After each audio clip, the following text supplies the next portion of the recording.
Марс във Водолей. Днес сме под влиянието на един от най-интензивните психологически транзити, навлизането на Марс във Водолей и неговия непосредствен съвпад с Плутон.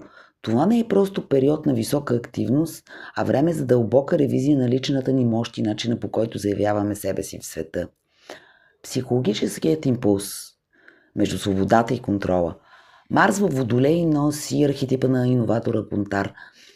Тук стремежът към промяна не е просто каприз, а екзистенциална нужда от независимост.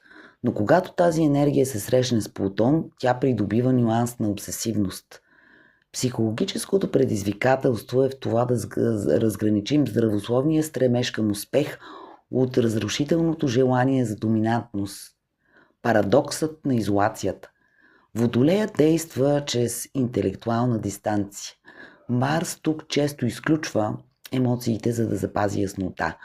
Този механизъм обаче може да ни остави в състояние на емоционален вакуум. Често чувствата за самота през този период не е плод на външни обстоятелства, а вътрешен избор, резултат от нашия собствен перфекционизъм и несъзнателния страх, че някой може да разбере мащаба на нашите идеи. Трансформация на волята.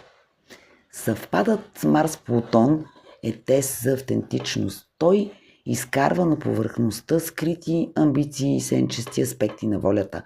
Въпросът, пред който този транзит ни изправя е: действам ли от своето собствено его или съм проводник на по-висша колективна цел?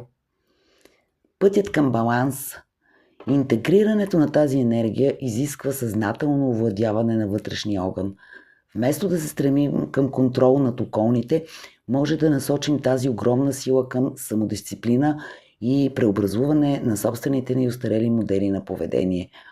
Това е време за радикална честност към себе си. Ако усещате напрежението на този транзит и търсите начин да го канализирате конструктивно, аз съм тук, за да извървим този път заедно.